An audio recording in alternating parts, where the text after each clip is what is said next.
কেউ বলেন সেখানে এক মাথাবিহীন ছেলেকে নাকি দেখা যায়।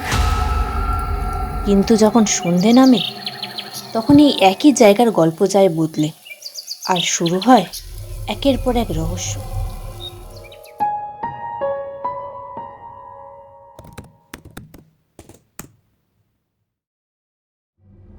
প্রত্যেকটা জায়গারই কোনো না কোনো ইতিহাস থাকে, আর কিছু কিছু জায়গায় থাকে এমন কিছু গল্প যেগুলো ইতিহাসের পাতায় খুঁজে পাওয়া যায় না, যেগুলো বেঁচে থাকে শুধু মানুষের মুখে মুখে।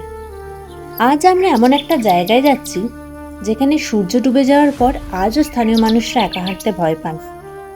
কেউ বলেন সেখানে এক মাথাবিহীন ছেলেকে নাকি দেখা যায়, আবার কেউ কেউ বলেন রাতের অন্ধকারে নাকি শিশুদের হাসির শব্দ শোনা যায়, আবার কেউ বলেন কুয়াশার মধ্যে নাকি এক মহিলাকে চুপ করে দাঁড়িয়ে থাকতে দেখা যায়, আর আপনি কাছে গেলেই তিনি মিলিয়ে যান। কিন্তু এগুলো কি শুধু গল্প, নাকি সত্যি, নাকি পাহাড়ি কোনো লোককথা? চলুন আজ এই গল্পগুলো রহস্যই আমরা খুঁজে বার করি।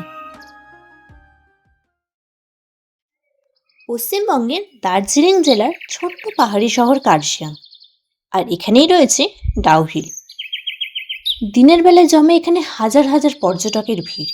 সবুজ বন, ঠান্ডা হাওয়া, কুয়াশায় ঢাকা রাস্তা, এই সব কিছু মিলিয়ে যেন তৈরি হয় এক অপরূপ দৃশ্য। কিন্তু যখন সন্ধে নামে তখন এই একই জায়গার গল্প যায় বদলে, আর শুরু হয় একের পর এক রহস্য, বা হয়তো বলা যেতে পারে কোনো কিংবদন্তি। ডাউহিলের সবচেয়ে বিখ্যাত গল্প একটি মাথাবিহীন ছেলেকে নিয়ে। স্থানীয়রা বলেন ফরেস্ট অফিসের কাছে একটি রাস্তা আছে, যেটিকে অনেকে ডেথ রোড নামেও চেনেন। এই রাস্তা দিয়ে যারা একা গিয়েছেন তাদের মধ্যে অনেকেই দাবি করেছেন যে এখানে একটি ছোট্ট ছেলেকে দেখা যায়, যে ধীরে ধীরে রাস্তা ধরে এগিয়ে চলে, কিন্তু ছেলেটার কোনো মাথা নেই। আর কেউ যদি ছেলেটাকে অনুসরণ করতে যায়, সে কুয়াশার মধ্যে কেমন যেন মিলিয়ে যায়। এখানেই উঠে কিছু প্রশ্ন, যে এই গল্পগুলো প্রথম কে বলেছিলেন, কবে থেকেই বা জন্ম এই কিংবদন্তির? কোনো নির্ভরযোগ্য ঐতিহাসিক নথিতে এর কিন্তু কোনো উল্লেখ নেই। তবুও প্রজন্মের পর প্রজন্ম ধরেও এই গল্পগুলো একইভাবে বেঁচে থাকে মানুষের মুখে মুখে। ডাউহিলের আরেকটি রহস্যজনক গল্প শুনতে পাওয়া যায় ভিক্টোরিয়া বয়েজ স্কুলকে ঘিরে। ব্রিটিশ আমলে তৈরি এই স্কুল আজও দাঁড়িয়ে আছে পাহাড়ের বুক জুড়ে। স্থানীয়দের দাবি, শীতের ছুটিতে যখন পুরো স্কুল ফাঁকা হয়ে যায় তখন নাকি করিডোরে শোনা যায় ছোট্ট ছোট্ট পায়ের শব্দ, শিশুদের হাসির শব্দ। আবার নাকি অনেকে দাবি করেছেন যে ফিসফিস করে কথা বলার শব্দও নাকি শুনতে পাওয়া যায়। অনেকেই এরকম অভিজ্ঞতারই সম্মুখীন হয়েছে, তবে আজ অবধি এরকম অভিজ্ঞতার বা এরকম কাহিনীর কোনো বৈজ্ঞানিক প্রমাণ পাওয়া যায়নি। এবার আসি আমরা ডাউহিলের আরেকটি রহস্যময় কাহিনীর দিকে। এবার আপনি কল্পনা করুন, সন্ধে নেমে আসছে, পাহাড়ের ঠান্ডা হাওয়া ধীরে ধীরে আরো যেন ভারী হয়ে উঠছে। কুয়াশা এতটাই ঘন যে কয়েক হাত দূরের জিনিসও ঠিক স্পষ্টভাবে দেখা যাচ্ছে না। আপনি একা ডাউহিলের সেই নির্জন পথ ধরে হেঁটে চলেছেন। হঠাৎ আপনার চোখ পড়ল রাস্তার এক পাশে।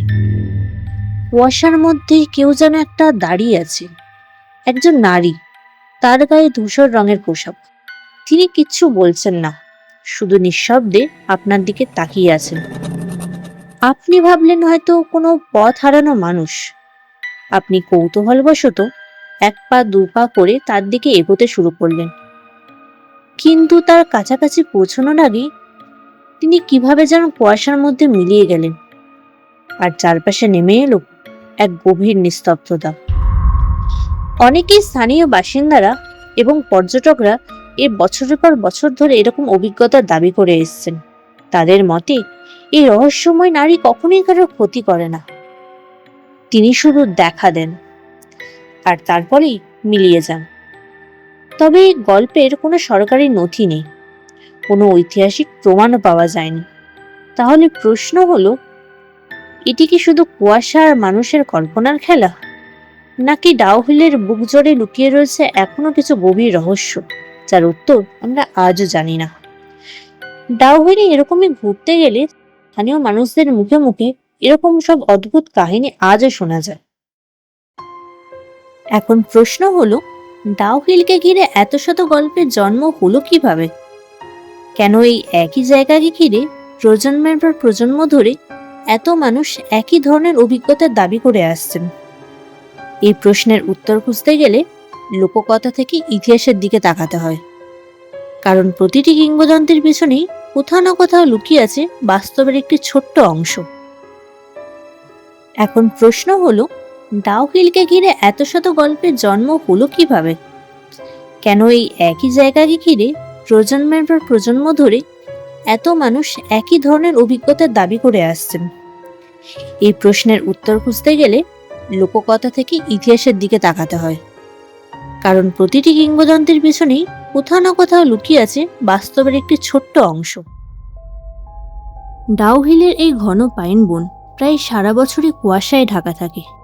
অনেক সময় কয়েক মিটারের বেশি সামনে দেখাই যায় না। চারিদিকে এমন নীরবতা যে নিজের পায়ের শব্দ অপরিচিত অন্য কারোর পায়ের শব্দ বলে মনে হতে পারে।